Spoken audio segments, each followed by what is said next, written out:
شهر رمضان الذي أنزل فيه القرآن هدى للناس وبينات من الهدى والفرقان فمن شهد منكم الشهر فليصمه ومن كان مريضا أو على سفر فعدة من أيام أخر يريد الله بكم اليسر ولا يريد بكم العسر ولتكملوا العدة ولتكبروا الله على ما هداكم ولعلكم تشكرون. الحمد لله رب العالمين والصلاة والسلام على أشرف الأنبياء والمرسلين نبينا محمد صلى الله عليه وعلى آله وأصحابه وبعد.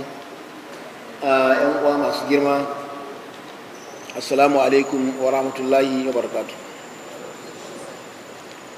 Muna ƙara godiya ga Allah tabaraka wa ta'ala mai girma da ɗaukaka wannan anguwa na WUSE, masallacin juma'a na Zamfiri, birnin tarayya Abuja, ƙasarmu mai albarka Najeriya, da muke gabatar da tafsiri na watan Ramadan. To yau ma kamar yadda muka saba za mu ɗora daidai ina kwana a jiya.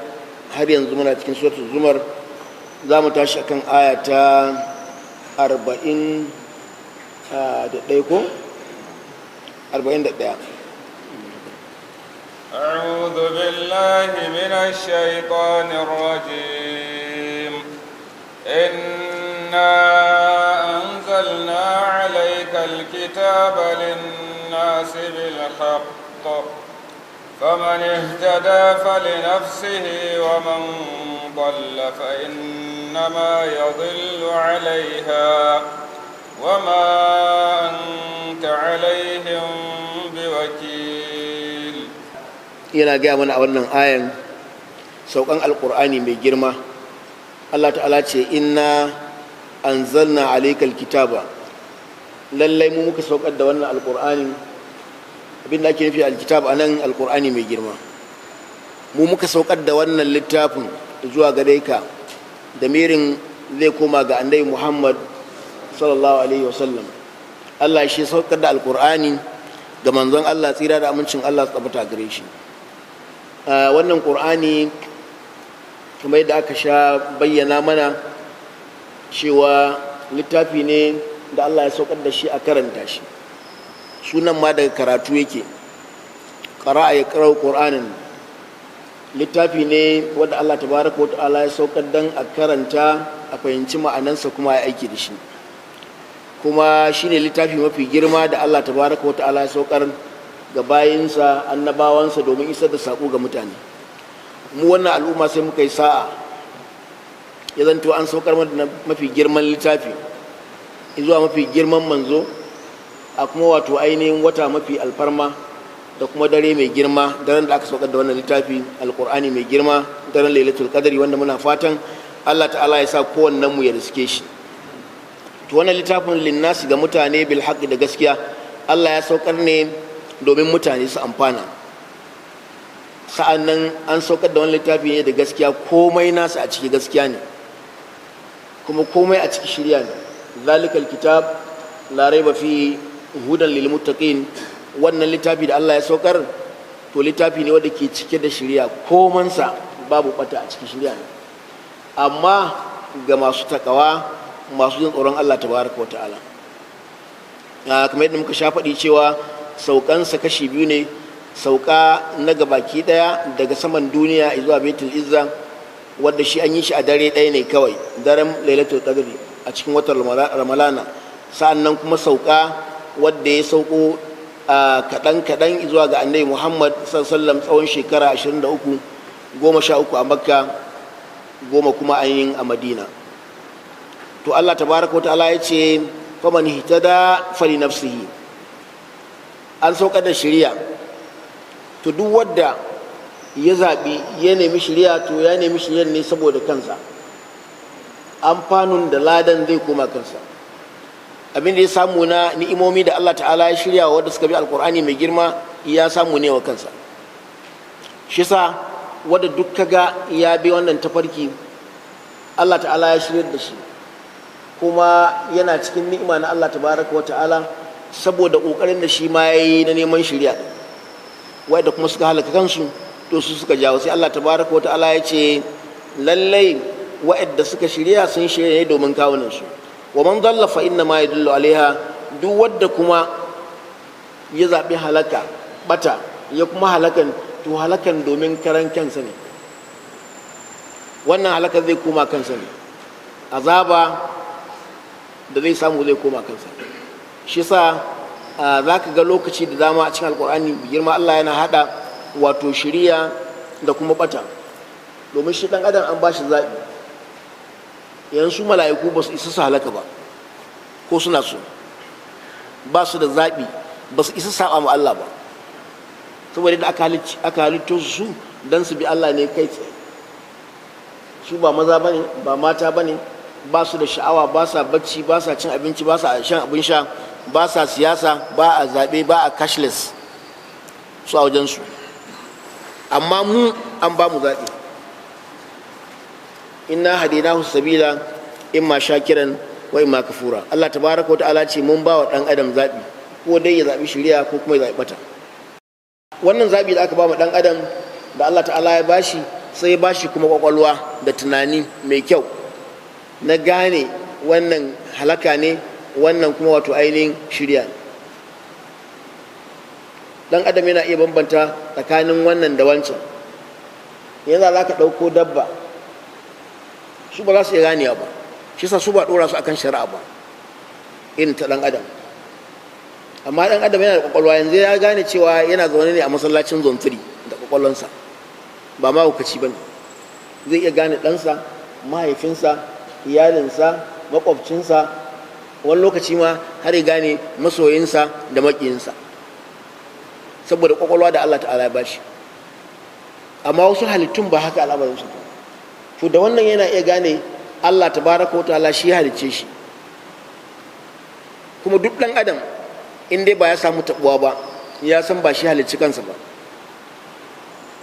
halittansa aka yi to kuwa ya kamata ya yi godiya ga mahalicci wajen ɗaukan shi shine abin bauta da gaskiya ba waninsa ba shi sa Allah ta'ala ya ce a nan wanda ya shirya don kansa wanda ya ɓata ma kazalika don kansa wa ma anta alaihim bi wakil kai annabi Muhammad sallallahu alaihi wasallam ba dora ka akan ka zamanto wato ainihin wakilinsu ba kai abin da ke kanka shine kawai ka isar da sako innaka la tahdi man ahbabta walakin Allah yahdi man yasha kai annabi Muhammad sallallahu alaihi wasallam baka iya shirar da wanda kake so amma shiriya na gabaki daya to yana hannun Allah tabaraka shi sa kullum musulmi yake karanta Fatiha yake neman Allah ya dora shi a wata farki mai kakke ihdinas siratal mustaqim kaga nan shiriya ne kake nema kullum alal aqal sau 17 a yini dan ko baka nafila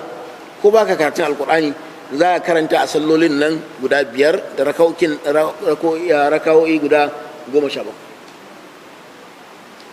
to annabi sallallahu alaihi wasallam an turo shi ne isar da sako amma shiriya yana hannun Allah tabaraka wa ta'ala Allah ya kara mana shiriya na Surah Zumar verse 41. Allah the Most High informs us about the revelation of the glorious Quran by saying, Inna anzalna alayka al-kitaba lin-nasi bil-haqq. We have indeed revealed, sent down alayka unto you al-kitaba, the book. The book here refers to the glorious Quran. It was revealed, it was sent down for the purpose of guiding mankind bil-haqqi, in truth. Whatever is contained in the Quran, there is no doubt in it. It is truth purely from Allah subhanahu wa ta'ala. وَبِالْحَقِّ أَنزَلْنَاهُ وَبِالْحَقِّ نَزَلَ. Confirmed by Allah subhanahu wa ta'ala. فَمَنِ اهْتَدَى. And therefore whosoever receives guidance, whosoever is rightly guided, فَلِنَفْسِهِ, he does search for his own benefit. Whoever chooses to be misled or to mislead himself, he does search to the detriment of his own soul. Meaning, Allah the Most High has clearly explained way to guidance and astray, it is left for human being to choose because he or she is taken. فَمَنِ اهْتَدَى, that is, the book contains huda. As he confirmed in another verse, ذَلِكَ الْكِتَابُ لَا رَيْبَ فِيهِ هُدًى لِلْمُتَّقِينَ. That book, meaning the glorious Quran, there is no doubt in it, هُدًى لِلْمُتَّقِينَ. It is guidance for al-muttaqin, the pious ones. Therefore, it is part of the blessings of Allah the Most High to let us have this book that come from the supreme being, meaning Allah subhanahu wa ta'ala, to the best creator among the angels, meaning Angel Jibril alayhi salatu wasalam, and to the best personalities among human beings, meaning the Prophet of Allah sallallahu alayhi wasallam. وَمَنْ ضَلَّ فَإِنَّمَا يَضِلُّ عَلَيْهَا. Whosoever is misguided or misguides himself, let him know that he does so to the detriment of his own soul, meaning he harms none but himself. He who is guided, he benefits none but himself. So it is left for us to take the course we are taking. That's why Allah subhanahu wa ta'ala made us different between us and angels. As far as angels are concerned, they do not have choice. They only follow what Allah subhanahu wa ta'ala commands them. لا يعصون الله ما أمرهم. As of human beings, we have choice to either take to the guidance or to go astray. Allah the Most High has prepared both houses for whatever one has taken. فإنما يدل عليها وما أنت عليه بوكيل. You, O Messenger of Allah sallallahu alaihi wasallam, you are not a trustee, you are not a guarantor for any of them. If they take misguidance, then it is to their own detriment, and certainly they will receive appropriate recompense to what they have taken. الله يتوفى الأنفس حين موتها والتي لم تمت في منامها فيمسك التي قضى عليها الموت ويرسل الأخرى إلى أجل مسمى إن في ذلك لآيات لقوم يتفكرون. Allah mai girma ɗaukaka a wannan aya yana gaya mana yadda shi tabaraka wata'ala yake wato ainihin karɓar rayuka, ya karɓi rayukan wanda ya ga dama a lokacin da ya so, idan lokacin su yayi. Ba mai iya kashewa, ba mai iya rayarwa idan ba Allah ba. Wannan imanin musulmai kenan, kuma ya zama dole kowane musulmi ya yadda cewa Allah ta'ala ke ɗaukar rai, shi ke karɓar abinsa daman nashi ne, kuma shi ke bari zuwa wani lokaci, don kowa ga an bar shi zuwa wani lokaci.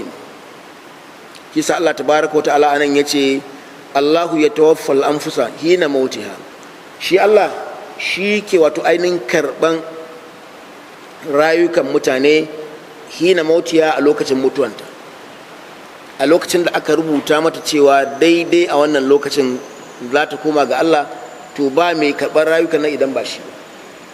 Duk da akwai mala'ikan ɗaukar rai wadda ake wakilta da ya zo yi wannan aiki, amma Allah tabaraka wa ta'ala daman shi ya riga ya kaddari cewa ga lokacin tafiyan kowa, ba a ƙarawa ba a rage.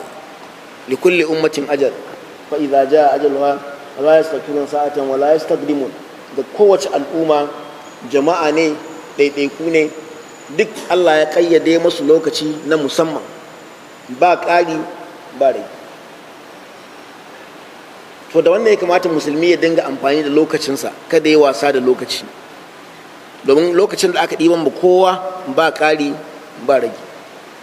Idan kana aikata alkhairi ba za a ƙara ba, idan kana aikata sharri ba za a ƙara ba, ba kuma za a rage ba. Kenan lokacin sananne ne, kuma wa ke ɗaukar rai? Allah tabaraka wa ta'ala a lokacin idan yayi. Malamai suka ce abinda ake nufi a wannan shashi na aya shine mutuwa na komawa ga Allah, domin ɗaukar rai ya kasu kashi biyu. Akwai na mutuwa wadda mutum zai koma ga Allah ga baki ɗaya, akwai kuma na bacci wadda shi ma sunansa mutuwa. Idan mutum ya yanzu ya bacci to bai sanin abin da ke faruwa in dai baccin ne sosai mai karfi mai nauyi, ko da wanda zai wuce kusa da shi ba zai sani, ko da za a ɗanyi wani surutu gefensa ba zai sani ba, mai san abin da ake ciki, ya riga ya mutu. ashe muna mutuwa kullum, amma sai Allah ta'ala ya sake tada mu. Kisa idan mutum ya yi bacci, in ya tashi ake so ya addu'an tashi, alhamdulillah alladhi ahyana bada ma amatana wa ilayhi nushur. Ya ubangiji muna gode maka da ka ɗauki rayukanmu. Ai amata din ai mutuwa ne, sa'an nan ya mai da ran bayan mutum ya tashi. Haka dan adam baya da fa wani karfi, rigima ce kawai da shi, amma duk dukiyansa, duk mulkinsa, duk iliminsa, duk matsayinsa baya da wani karfi, barinsa kawai akai. In ka ga yana rigima, yana shigantaka, yana barna, an bar shi. To yayunsa ma da kakanninsa su ma haka aka bar su kafin lokaci, irin su Fir'auna. Mutumin da yake bacci fa ya kuma tashi, idan ya bacci bai san me yake ci ba, ya ce wai shine ubangijin talikai, ana rabbukumul a'la. Kaga akwai ganganci a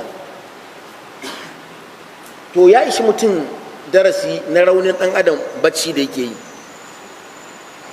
da bai san ina yake ba, da shugaban kasa, da gwamna, da minista, da liman, da ladan, da ma kowa da ka sani, idan ya yi bacci bai san da yake ba. To kuma sai Allah ya maida mai da, idan takadari ne kuma ya ci gaba takadarancinsa, idan mai botan Allah ne tun daga addu'an da ya ci gaba da gode ma Allah da kuma kokarin aikata abin da Allah ta'ala ya umurta da nisantan abin da Allah ta'ala ya hana. Wallati lam tamut fi manamiha, wacce kuma ba a yi niyan ɗaukan ran ba, sai a batta tana cikin baccinta. Shi yasa malamai suka ce wannan mutuwa na farko da aka ambata ita ce mutuwa na hakika, wadda za a zo a kawo likita a gwada sai a ce ai wani kan babu, sai dai ku haƙuri. Ko kuma wanda suke da ilimi na sanin rasuwan mutum da sun duba sun taɓa nan ce ai wani kan sai dai haƙuri, lokaci ya. To amma wadda Allah bai kaddari mutuwa na wannan mutuwa babban alkubura ba, sai a bashi yana ta bacci. Yasa Allah tabaraka wa ta'ala mai girma da ɗaukaka ya kuma bayyanawa da cewa na'am lam tamut fi manamiha fa yamsiku allati qada alaiha al-maut, sai Allah tabaraka wa ta'ala ya riki wadda ya kaddara mata mutuwa. A cikin baccin wani zai mutu, wani yana bacci ba rashin lafiya ba komai, shikenan sai ga an ce ai wani kan ya kwanta ya yi sallan isha amma ba da shi za a yi asuba ba. To wannan mutuwa ce babba. Fa yumsik, sai Allah ya riƙe allati qada alaiha al-maut, wanda Allah ya rubuta mata wato ainihin mutuwa a wannan lokacin. Wa yursil al-ukhra, sai kuma Allah ya saki daga baccin wacce lokacin mutuwan ta bai ba, ta dai mutuwa kankani amma ba babban ba, sai ga mutum kawai ya tashi. Idan Allah ya kaddara mashi wato yin addu'a na tashi daga bacci sai kuma ya soma harakokinsa. Amma da za ka tambaye shi me ya faru lokacin da yake bacci bai sani. Shi sa duk kwakwallon mutum da girman kwakwallon da girman tunanin mutum, idan ya yi bacci, idan ya tashi bai iya sanin awoyin da ya na baccinsa. Sai dai don zamani yanzu akwai agogo, sai ya hasashen cewa ai bacci ya ɗauke shi ne wajen karfe 11 kuma ya tashi ne wajen karfe 4. Amma da yanzu ba a ce lokacin agogo ne ba, ya dai san ya yi bacci kuma ya dai san ya tashi, a bai san yawoyin da ba. Wannan ke nuna rauni na kolin ɗan adam. Kuma Allah ta'ala ya wa mutane bacci ne domin su huta, domin idan mutum ya bacci duk gajiyan san ya bacci sai ka ji ya samu wato wani sabon karfi a cikinsa. Saboda ɗan adam mai rauni ne, yana buƙatar abin da zai ƙarfafa shi, daga ciki akwai bacci. Allah ya sanya bacci ya zanto hutu. Kuma dalilin cewa daman da baccin da mutuwan duk ana ce masu mutuwa. Wallazi yatawaffakum bil-laili wa ya'lamu ma jaratum bin-nahari. Shi Allah tabaraka wa ta'ala shi ke kashe ku da dare. kuma yana sanar da abin da kuke aikatawa da yini bayan kun tashi. Wannan mutuwan da ake nufi a wannan ayan ana nufin mutuwa ne na bacci. To shi yasa ake so mutum ya yi amfani da damansa idan Allah ta'ala ya mai da ransa, domin in Allah bai ga daman mayarwa ba, in mutum ya baccin nan to ta nan zai wuce. To idan har ka tashi kaga cewa ka tashi, to abin da ya kamace ka shine biyayya ga Allah tabaraka wa ta'ala a wannan daman da aka baka. Ila ajalin musamma, sai ya sake wannan ran zuwa wani lokaci kayyadadde sananne a wajen Allah tabaraka wa ta'ala. Kenan duk wanda aka bashi daman ya koma ya rayu bayan mutuwan bacci, to shi ma ba an bar shi bane har abadan. Shi ma an bar shi ne ila ajalin musamma, zuwa ga wani lokaci sananne da Allah tabaraka wa ta'ala, ko da mu nan mu sani ba. Waɗansu ana nuna musu mutuwansu cikin bayin Allah, idan lokacin ya kusa ko ya riga ya shiga wani yanayi na cewa ba dawowa, sai ya gane cewa lallai wannan tafiyar da ake ciki ba an dawowa ba ne. Yana iya ma nuna ishara da alamomi. Wani ma ana iya bashi daman ya rubuta wasiya ko ya yi magana, sai a ce ashe daman abin da yake faɗi na wato lokaci ne. Akwai wani aka ce matashi ne a nan Saudiya, kullum masallaci yake, matashi ne, ba wai ya ma manyanta ba. Ana cikin sallah a sahu ya faɗi, ana idan sallah aka ɗauke shi za a kai shi asibiti. To sai ga hidiman jama'a ya yi yawa a kansa, ana kai komo, saboda mai addini ne kuma masu addini ne suke tare da shi. Da kai shi ɗin kowa zirga-zirga, kusan rabin masallacin ana asibiti. Ya ga likitan shi ma da yake na kwarai ne, ya damu, sai ya gaya wa likitan a kunnensa, ya ce wannan inda aka wani ba na rayuwa ba ne, kar ku hal da kanku. Ko ba wai ya tsufa ba ne, ba wai mai tsawon shekaru ba ne, ba daɗe ba Allah ta'ala ya zara abinsa. Ana samu cikin mutane wadda Allah tabaraka wa ta'ala ke nuna wa lokacin su yayi, suna cikin wani yanayi na ciwo, sai su yi wasici ga iyalansu da yan uwansu. Shi yasa ake so mutum yana da lafiyarsa ko da yaushe yayi wasiya, domin mutuwa na iya riskan mutum a ko da yaushe. Ya rubuta waɗansu abubuwan da yake ganin da lokaci zai yi a yi mashi su. Wancan abin a bama wani bayi da gado na, wannan abin a kai wa hidiman addini, wannan kaza a yi kaza, wannan kaza a yi kaza. Ko bai mutum ba yana ƙara mutum imani. Wasu magabata ba sa kwana, ba sa bacci face da wasiyansu a tare da su. Yana daga cin abin da yanzu aka rasa a wannan zamanin, kuma yana ɗaya daga cin abin da yake sa imani ya yi kasa. Domin in mutum ya ɗauki alƙalami yana rubuta wasici na idan ya mutu, to yana mai wa'azi, yana wa kansa wa'azi mai girma akan wata rana wannan wasiyan da a amfani da ita ba da maganansa ba. Amma saboda sharrin shaidan sai ka samu da yawa ba a iya rubuta wasiyan. Sau da dama sai ka samu tarin yawa ba a iya yi. Saboda me? Saboda wani sai ya ga ce ai lokacin ma bai ba. Yanzu nan za mu ɗauki gawa mu kai binne, wadda wani lokaci ma mun fi gawan shekaru, amma ɗan adam ba zai hararo cewa to tun da wannan bai kai ni shekaru ba, ta yi an tsallake ni ne, na wani zai biyu ba. Yana da wuya. Allah tabaraka wa ta'ala ya ce sai ya sake wadda lokacinsa bai ba, shi ma zuwa ga wani lokaci sananne wajen Allah ta'ala. Inna fi zalika la ayatin liqaumin yatafakkarun. Wannan bayanin da muka ji na mutuwa ayoyi ne daban-daban a ciki ga mutane waɗanda suke da dogon tunani. Wanda ke da tunani zai ga cewa idan ya dubi baya akwai da yawa da ya faru na mutuwa wanda shi ya shaida, ko dai a gabansa aka yi, ko bayan an yi rasuwan da shi aka kai makabarta aka je aka binne. To abin kulawa ne, abin mutum ya ɗauki izina ne da darasi domin ya inganta mai na imaninsa. Yan uwa masu girma, mutuwan nan za ta zo, ba makawa. Maganinta shirin kuma na aiki na kwarai. Mafi girman shiri mutum ya inganta tauhidinsa. Karka yadda a same ka za ka mutu da shirka, wannan bala'i ne ba ƙanƙani. Duk abin da zai zanto ya biyo baya wanda ba shirka ba da sauki, mutum ya nisanci kaba'irai da cin haƙƙin waɗansu, wanda yanzu yana da sauki mutum ya yi magana da bakinsa kan wani na cin namansa, sai ya zanto ka ɗebo ma kanka nauyin da baka amfani kanka da komai ba. Lodi kawai ka loda wa kanka, shi da wani baya kawo maka wani abu. Goma ma wanda ya je zina wa iyazu billah, ko wanda ya je shagiya ya dan abin nan hankalinsa ya dan bace ya dan rude kaɗan na wani lokaci kamar yadda suke faɗi, ko wanda ya sata ta yi zai dan mori kuɗin, amma wanda ya yi da wani baka samu komai ba sai bala'i mai tarin yawa.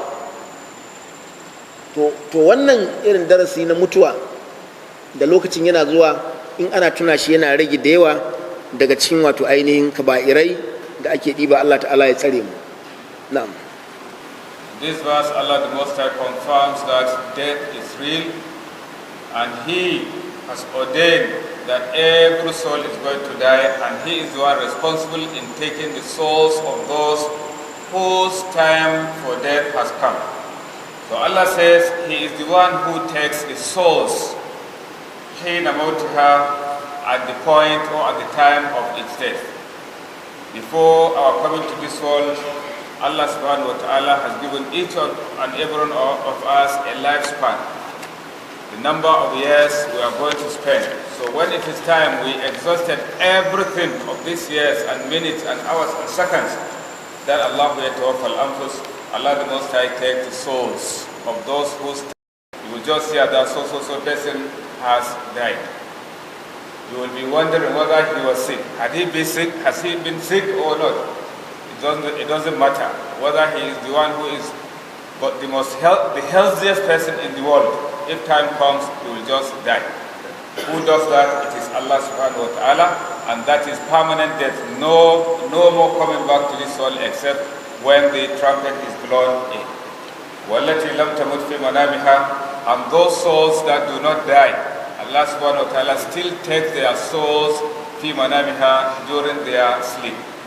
Meaning, on daily basis, we pass across death. On daily basis. And we do not even consider it as death. However, with Allah subhanahu wa ta'ala, it is death. Even with us, it is death. Because when you are asleep, you won't know what had happened at your surrounding. What discussion going on, you do not know. Therefore, it is as good as death. Somebody, if he died because of the heaviness, or because of the gravity of his sleep, he can be taken from one place to another. He didn't know. Only that he will find himself waking up in another place. So what is that? It is what? It is death. That is why it is always good, when you wake up, thank Allah subhanahu wa ta'ala for bringing back your soul into your body, and you should thank Him by saying, Alhamdulillah alladhi ahyana ba'da ma amatana. Praises be unto Allah subhanahu wa ta'ala, who gives life to us back ba'da ma amatana, after He had taken our souls. Wa ilayhi nushur. This should be a kind of daily dua, supplication, registering your praises and thanks to Allah subhanahu wa ta'ala for not withholding your life from sleep. They will just say you are asleep, then you are not able to wake up. وَالَّتِي لَمْ تَمُتْ فِي مَنَامِهَا فَيُمْسِكُ الَّتِي قَضَى عَلَيْهَا الْمَوْتِ. Through that sleep, on your own, you went into your bed at the time of your choice, then you won't be able to wake up. Why? Because Allah subhanahu wa ta'ala amsaka, withhold, يُمْسِكُ الَّتِي قَضَى عَلَيْهَا الْمَوْتِ. The soul that Allah subhanahu wa ta'ala decreed death upon it, Allah the Most High will withhold the soul. Therefore, from there, permanent death has come. So, having believed in this fact, then it means that we are under great threat of death. Therefore, we should prepare ourselves at whatever given time it can come. And the preparation is that one should walk righteous. ويرسل التي قضى عليها الموت ويرسل الأخرى إلى أجل مسمى. And that soul upon which Allah subhanahu wa ta'ala did not decree death, then Allah the Most High will release it and it will come back to the body of the owner. Ila ajal musamma, and that one is also not permanent. To a fixed time. When your lifespan has ended, then you will also undergo the permanent death, which Allah mentioned in the beginning of the verse, يَتَوَفَّى الْأَنفُسَ حِينَ مَوْتِهَا إِنَّ فِي ذَلِكَ لَآيَاتٍ لِقَوْمٍ يَتَفَكَّرُونَ. Certainly, in this, taking souls of those whose term has come permanently, and taking our souls during our sleeps, and releasing the souls to come back to our bodies when Allah the Most High did not decree death on us, and withholding the soul of those whose time has elapsed from their sleep, from there they go forever. لَآيَاتٍ. There are lessons, there are signs, لِقَوْمٍ يَتَفَكَّرُونَ, but not to everybody, but to those people who can ponder, who can think over that this soul is never permanent. Death is definitely coming. Therefore, let me get myself prepared for it, whether now, tomorrow, next year, or anything of that nature. Only Allah subhanahu wa ta'ala knows. Because Allah the Most High did not promise, did not guarantee an individual that you are going to be given notice at the time you are going to die. And therefore, one should get himself prepared. And no matter how we fear death, we should know that we do die on daily basis. Every night you die. And this death is general. The poor ones, the rich ones, those in power, president, and so on. You may be given an appointment by a president or a governor. When you go, you see you are given an appointment, they will say His Excellency is sleeping. To tell you that human being is weak, no matter how influential he is in terms of power, in terms of whatever, he is what? He is weak. At the time he is sleeping, he does not know what is happening. Only Allah subhanahu wa ta'ala knows. Therefore, we should get ourselves prepared of this inevitable destination which every one of us must reach. May Allah subhanahu wa ta'ala take our souls while we are in our full submission to Him and in full iman.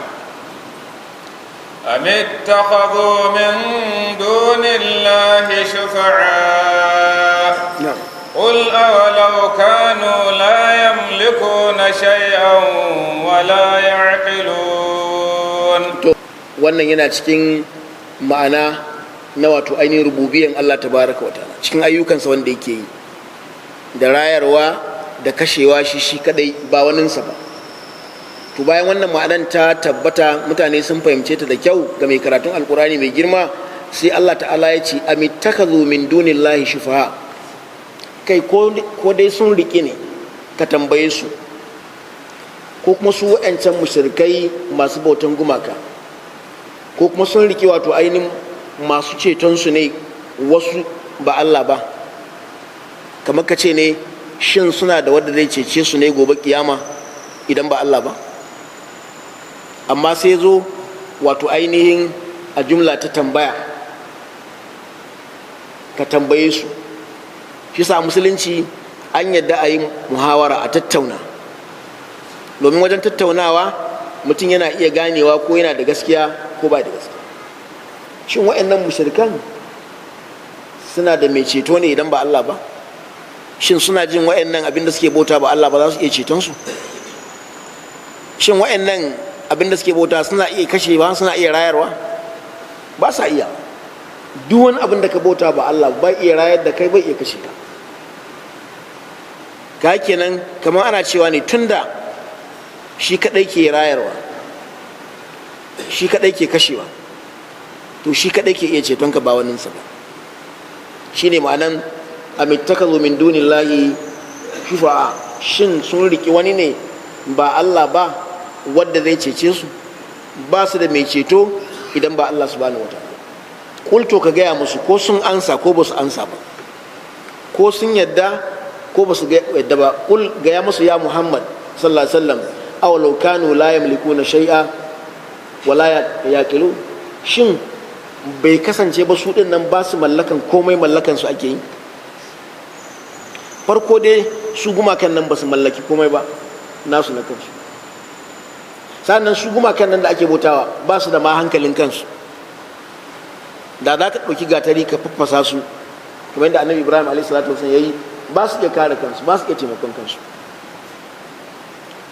To kada wanda yake bauta musu ya zamanto kamar su wajen rashin hankali, domin duk wanda ya rike wani ba Allah ba, ya rike wannan abun ya ba shi matsayin Allah,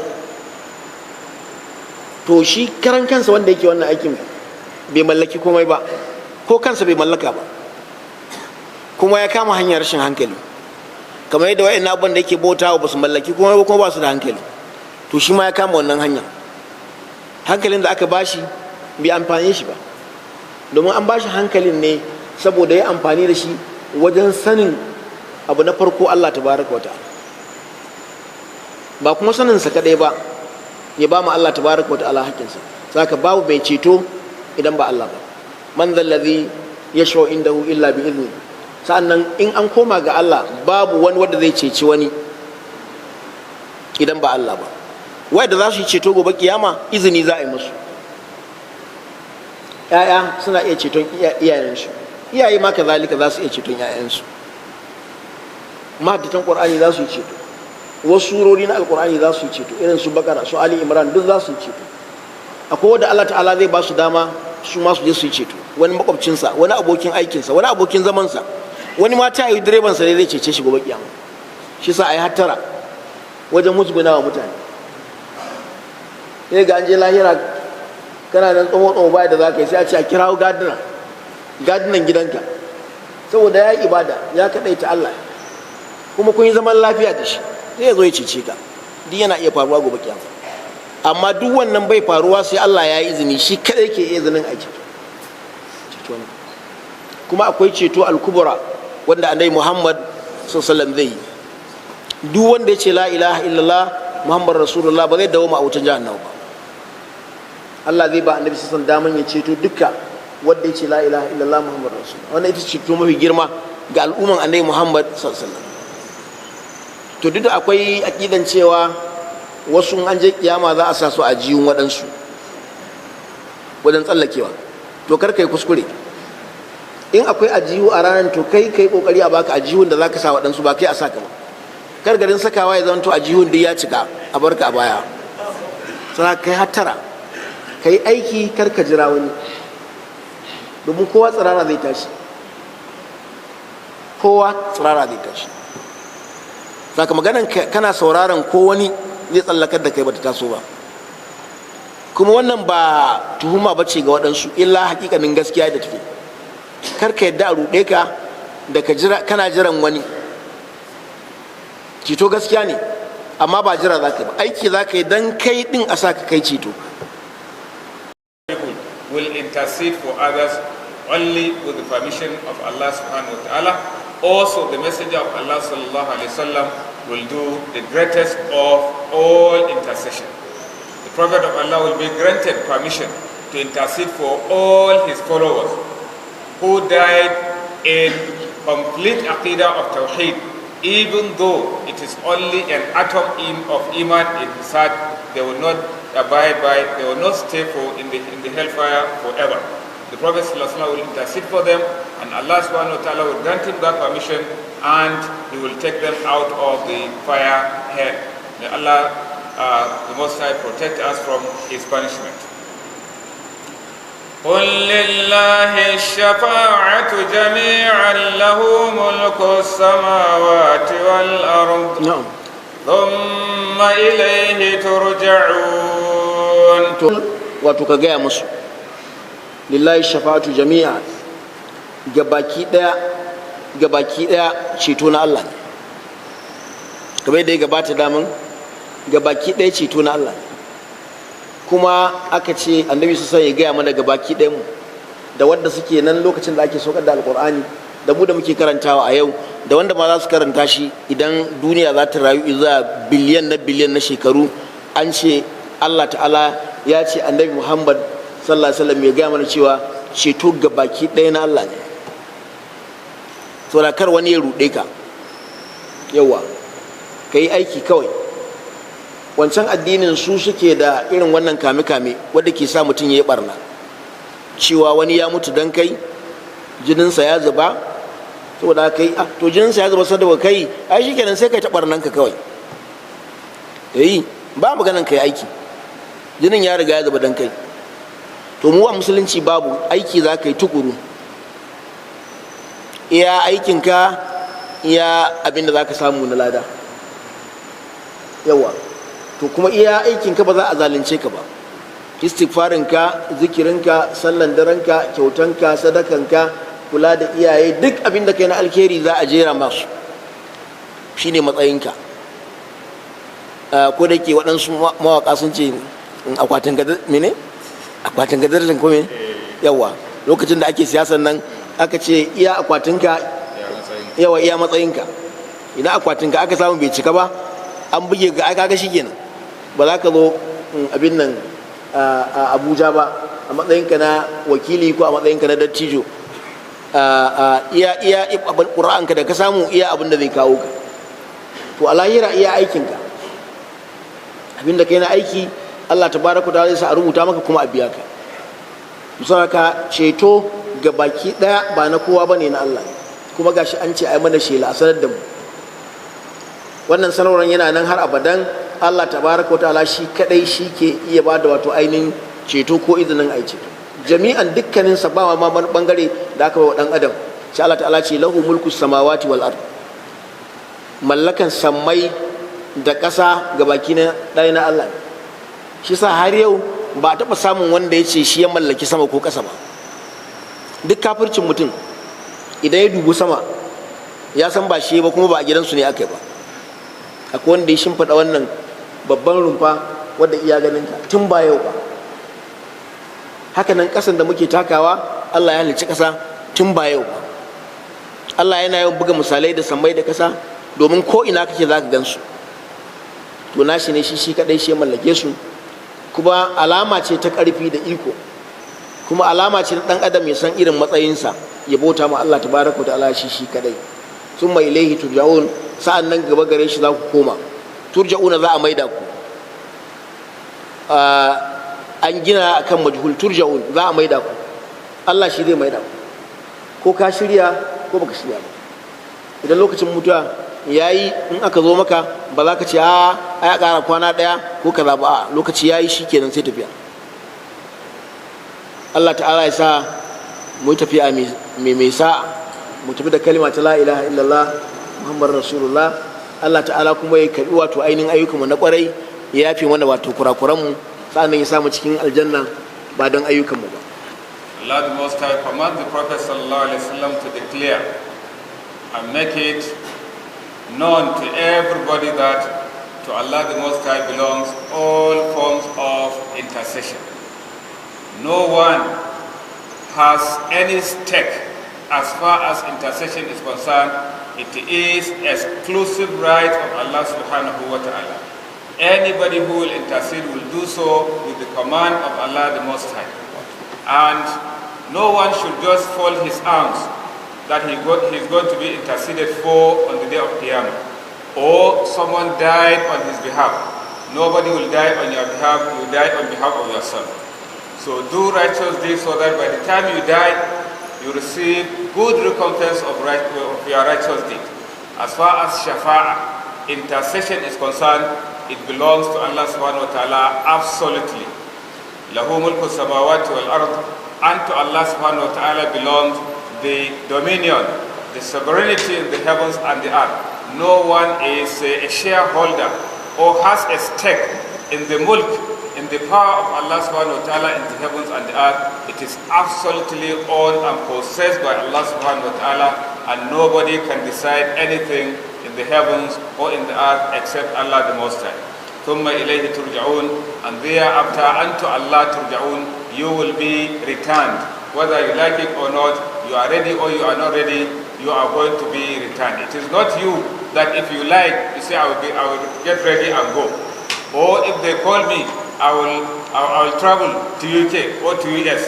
No way, you can't travel anywhere turja'un, you are going to be returned to Allah subhanahu wa ta'ala, whether you like it or not, whether you do good or bad, whatever condition it is, there you are going to be returned to Allah the Most High.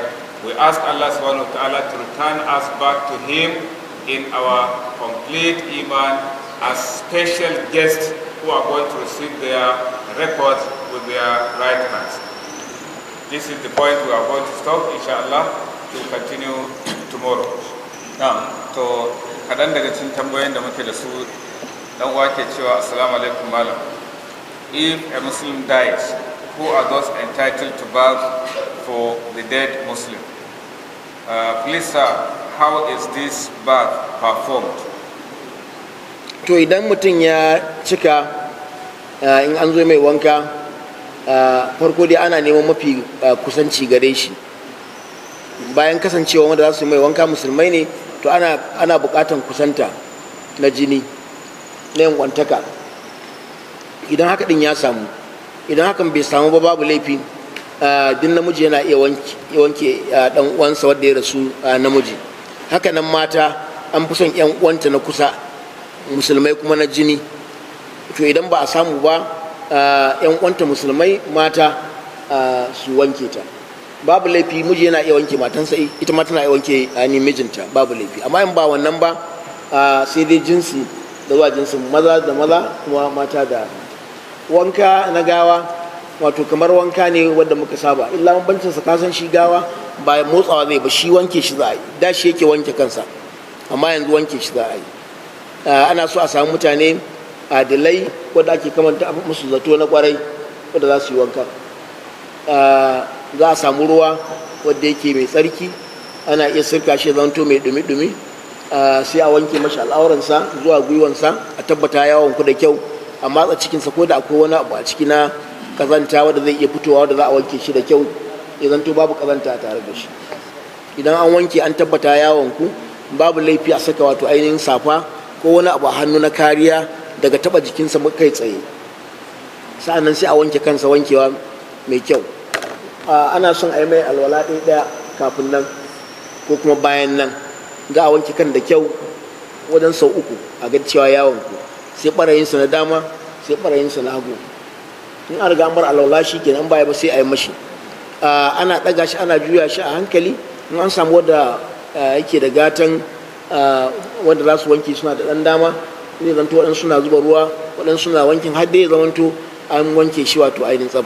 Za a sa mai turare, za a kawo likafani ko 3 ko 5 ko 7 wanda za a sa mashi a lullube shi da shi. An fi son fari shi ma. In an samu yalwa na turare mai kanshi, za a samar a wajen sujadansa duka, za a daddiga masa, sai a fito da shi yana kanshi, sai a raka shi gidansa na gaskiya. Allah ta'ala ya samu cika da imani. The question the brother asked is who is entitled to wash a dead Muslim? A dead Muslim, either male or female, should be washed by close relations to them. Female or women should wash women, and men should wash women, especially those who are closely related to them, maybe their sons, their daughters, and so on. In the absence of those, then any male Muslim can wash a male Muslim. Any woman Muslim also can wash her sister Muslim. And then the way this bath is done is just like the normal ritual bath. However, someone who is dead cannot move his body. It is those who are washing him that will move him from one side to another. Clean water should be made available. Then the person should be washed, starting with performing ablution for him. After taking off his clothes, he should be covered with another cloth so that his part of the body, especially his private part, should not be exposed. Then he should be washed. If there is need, the water can be made warm so that he should be washed once, twice, thrice, depending on the situation. And then after washing him, he should be mopped. Use towel and mop him and take him to another place that is dry, where maybe the shroud is arranged. After the bath, then if there is perfume, it is recommended that it should be applied in his places of sujood, his forehead, his palms, his knees, and so on. Then he should be wrapped in 3 pieces of clothes, as the case may be. And then he should be taken to his grave. May Allah the Most High be merciful on. Inna lillahi wa inna ilaihi raji'un. Akwai wani ban alaramma wadda ke da gane yake, alaramma Abdullah ya zo nan masallacin.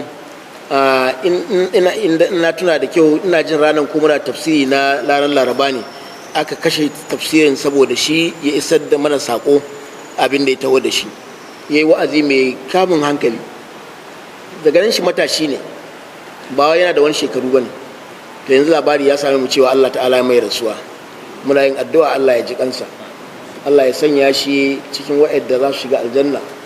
Wannan Qur'ani da Allah ta'ala mai baiwan hadda, Allah ta'ala ya sa sanadiyan cetonsa ne gobe kiyama. Muna yin addu'a Allah tabaraka wa ta'ala ya mai rahama a cikin kabarinsa, ya kai haske a ciki, ya kuma wato ba kowanne daga cikin wanda suka san shi, musamman yan uwa na kusa na iyali. Allah ta'ala ya ba su haƙurin wannan rashi da aka yi. Wannan rashi namu ne gabaki domin masani ne ba kankani ba na alƙur'ani mai girma. Domin duk wanda suka halarci wannan zaman a ranar an ji daɗin bayanan da ya mana na ilimi cikin sauƙi da wato ainihin gamsarwa, ba kuma hayaniya ko ɗaya. Aka taso aka yi ta gaggaisawa da shi jama'a. Dan in ba manta ba dai ina jin ranar Laraba ne, domin muna da darasi a ranar aka kashe darasin saboda shi ya isar da saƙon da yake tafi da shi. Kuma wanda ya sanadiyan zuwansa babban malami Malam Murtala 313, wannan alaraman nan gangaren wanda ga kuɗi ga Qur'ani kuma ga dai abubuwa da yawa, shi ya sanadin zuwansa. Allah ya biya mu gaba da. It is an announcement that we lost a brother, one of the memorizers of the glorious Quran, Alarma Abdullah from Ghana.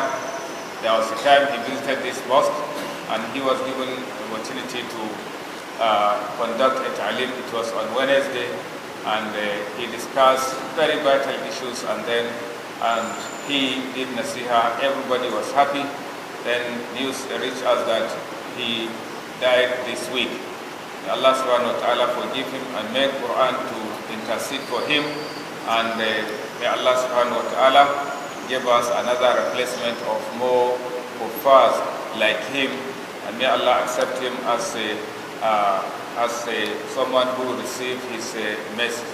He was brought to this mosque or even to Nigeria by a brother, equally a Hafiz, Malam Murtada. May Allah reward him, and may Allah subhanahu wa ta'ala make Quran to intercede for all of us. Mai tambaya ce sallar nafila ana mata sujudul qabli ko ba'di? Idan mutum ya shiga sallar nafila, to lokacin da ka riga ka fara, duk abin da ake bi na ka'idodi dole ka bi su. Ba ka cewa don nafila ne in ka soma ka ci kai raka ɗaya ka ce kai kama fasa, tun da ba dole ba ne, to dole sai ka ƙari tun da ka riga ka fara. Haka nan hukunce-hukuncen da ya shafi sallah dole ka bi su. Dole alwalanka daram, dole kana fuskantar alƙibla, dole ka suturce jikinka. Haka nan kuma idan wani abu ya faru da sallan, kamar yadda za ka gyara sallan farilla, haka ita ma za ka mata gyara. Na'am. Voluntary prayer is equally performed the same way compulsory prayer is performed. For example, Taraweeh, if you choose to perform 2 sets and terminate, you can't just choose to say, okay, you only perform one rakah and then terminate deliberately. No. So the issue of performing of qabli or badi also applies on voluntary prayer, only that with some slight differences. Mai tambaya na gaba ce, when a person is fasting and he mistakenly vomit, is he still fasting? Idan mutum ya yi azumi wadda ba kirkirowa ya ko jawowa ba kuma ya azuminsa, illa kawai sai ya sa ruwa ya kuskura bakinsa ya tabbata duk sauran abin da yake makale a bakinsa na wannan aman ya fito waje. Domin dama idan kai amai to za ka samu waɗansu 'yan sinadarai na aman wanda suka saura a baki, to sai mutum ya nemi ruwa ya kuskure ya tabbatar ya fita, azumin sai na nan ba abin da ya same shi. There is nothing wrong in the fasting of someone who happens to vomit.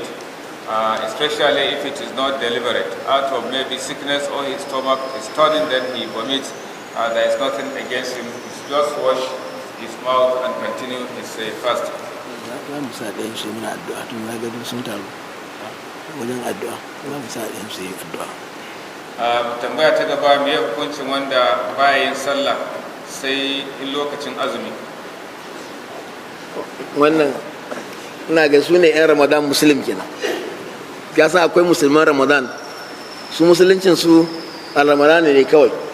Shi za ga masallatai na cika da sabbin jallabiyoyi farare da fararen huluna idan Ramadan ta zo. Wani ba za ka sani angon kuca musulmi ne ba, sai lokacin Ramadan za ga ya ji ya siyo jallabiya fara ya sako hula ana ta gwagwarba da shi wajen tarawih.